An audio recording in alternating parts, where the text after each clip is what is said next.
listeners. I am Angelica Gudilos and I will be your podcast host for today's podcast episode. And with me, I have my partner. Hi, Anne. Pleasure to be with you today. Let me introduce myself as well. I am Bea Grace Kainya and I will be your host for today's episode. And hello to you too, dear listeners. Now, before we proceed to our podcast episode, let us give our listeners a little heads up about our episode content for today's episode. Shall we, Bea? Yes, Anne. Tropical cyclones are big storms occurring over warm ocean water with spinning winds and clouds. Tropical cyclones have been increasingly common during the last 30 years, wreaking havoc on nature and its inhabitants. Strong tropical cyclones are becoming more common, particularly in East and Southeast Asian countries, according to research which may have been driven by warming waters. And tropical storms in the Philippines cause constant damage, including landslides and flooding. A World Meteorological Organization report estimates that tropical storms cause 44% of global disasters and 17% of associated deaths and economic losses. To address this, PAG-ASA conducted a Typhoon and Flood Awareness Week with an intensified public information campaign to focus on this theme from forecast to action towards a typhoon and flood resilient community. Additionally, an IEC campaign was conducted in Antipolo City and flood drill was conducted in Barangay Santa Ana, San Mateo, Rizal. It is important to remember that a consistent course of action is vital to maintain one's safety. Lastly, floods and landslides have been occurring around the world, causing a lot of distractions. The National Disaster Risk Reduction and Management Council reports that 523,991,000 people have been affected by a combination of low pressure areas, the northeast monsoon, and shear line storms since the start of the year. 17 people have died, 2 are missing, and 7 people have been injured. The government and DENR have created laws and actions to help people take care of their environment, but people remain oblivious to the consequences of their actions. And with that, our dear listeners, will be our content for today's episode. But of course, we don't want our podcast to be boring, don't we? That is why we have our dear guest speaker to be with us today and to share their thoughts and ideas for this episode. Then, let us all welcome our guest speaker for today's podcast. Please come in as our beloved guest for today's episode, a grade 11 student pre-science learners, Jeshri Bornea, Sabrina Alberca, Uno Paulino, and last but not the least, Precious Cortez. Hello to our dear listeners. Hello, our daily guests. I hope you all are doing well. Yes, indeed, we are doing fine today. Thank you for inviting us in your podcast, and we are happy to be here to share our insights all throughout this episode. Well, thank you. We hope that we could get a lot of insights too about your opinion on our issue topic in our episode today. Then, without further ado, let's get started. We cannot deny that as the climate change worsens, a new set of negative effects are slowly starting to emerge in our environment, and we are starting to feel the consequences firsthand. These consequences also cover a lot of negative outcomes for us to face. With that said, I'll walk you through the current context this phenomenon covers. Strong tropical cyclones have become more common in decades, especially in East and Southeast Asian countries, according to research which may be driven by warm waters. That brings us to our Philippine context. Due to our geographical location, we are a frequent stopover for tropical storms, which cause constant damage, including landslides and flooding. A World Meteorological Organization report estimates that tropical storms cause 44% of global disasters and 17% of associated deaths and economic losses. According to research, the country's National Disaster Risk Reduction and Management Council reports that a combination of low pressure areas, the northeast monsoon, and shear line storms have affected 523 and 991,000 people across several regions since the start of the year, with Mindanao particularly affected. Wow, with all of that information, it really does shock me knowing all those things that have been happening. Now with that, I would like to ask our guest speaker about their insights or experiences about these issues. Of course, my dear speaker, any of you could share your experiences and insights about this. As a a learner, we all know that our actions are just limited to greatly help or to create a bigger actions in terms of our economy, specifically our climate.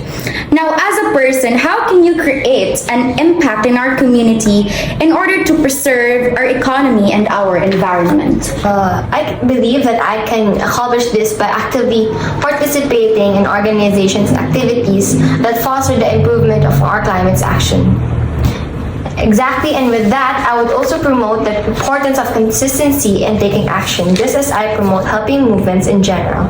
I can do this in the simplest ways, such as advertising on social media and supporting organizations with the same goal of improving our climate situation, managing my energy use, and practicing waste management. Thank you for your answer. Indeed, we can still create change even if it's limited. This does not mean we can't do anything about it, because as long as we have the courage to start a change, it could be a great action to advocate for other people.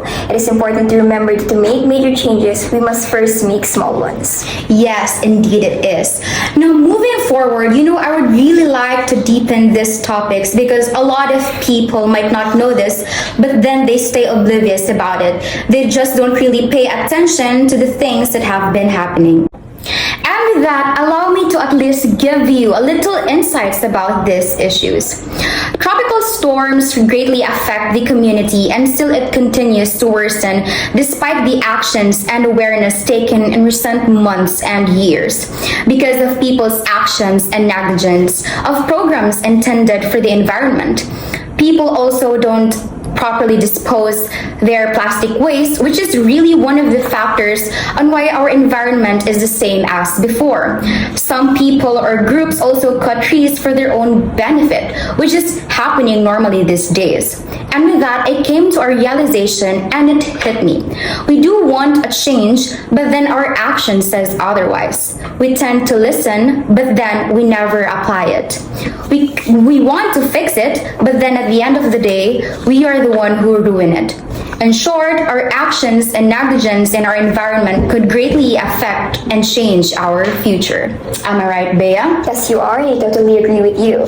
We do want to change, but then our actions says otherwise, which is practically true.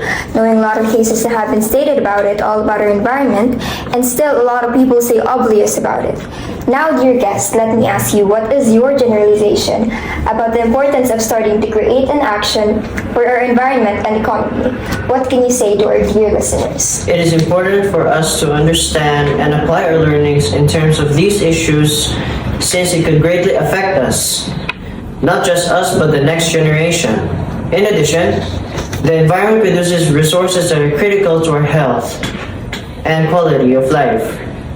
These natural assets include clean air, water, and soil, as well as extensive number of plants and animals that contribute to our planet's richness and variety.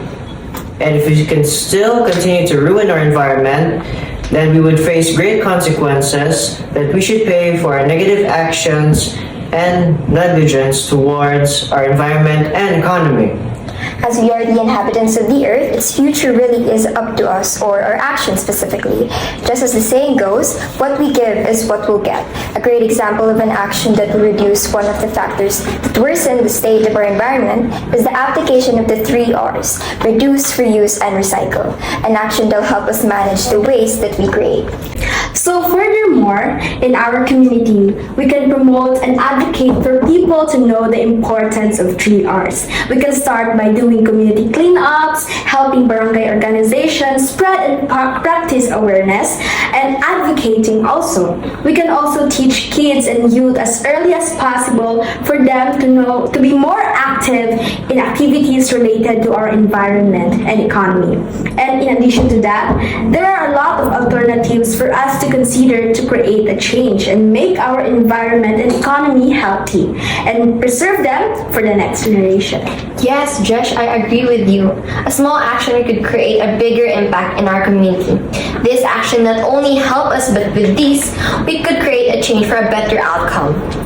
In addition, knowing too that our climate these days is changing rapidly. This means that we should really start to create an action and start it by creating a change within ourselves. We cannot advocate other people if even us ourselves we cannot create a change. So let us start by engaging ourselves in environmental services and advocating for other people. Definitely. Right now, as much as we need more awareness, we're also in need of action and through implementation of these advocacy efforts. And it is important to highlight that it shouldn't be just one-time action, as consistency is very much needed in achieving the desired outcome, which is progress for our alarming situation. So all in all, we should all know that it is important for us not just to observe but to create actions for our community.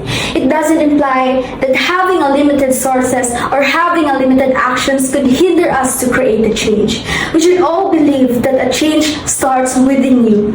A change starts within us. So in order for you to approach people to start a change, then firstly starts within your action, within yourself.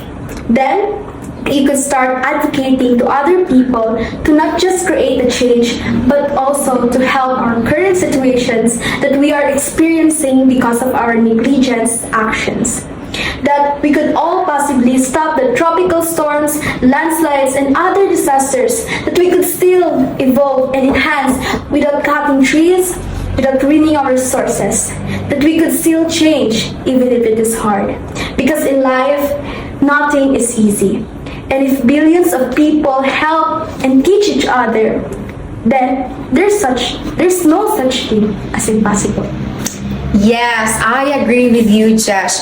What a nice insights you have and what a wonderful message it is.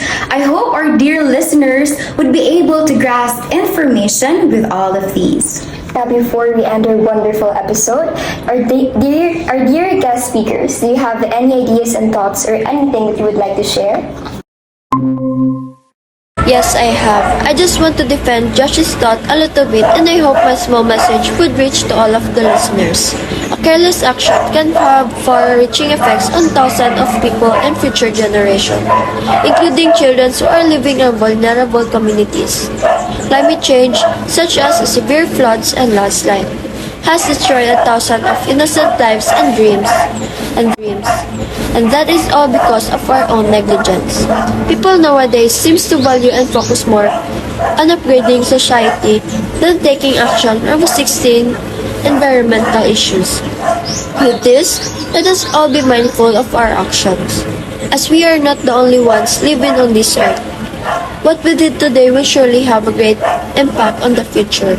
Lihok para sa kabataan, lihok para sa kalikasan, lihok para sa kinabukasan, lihok para sa kaayuhan.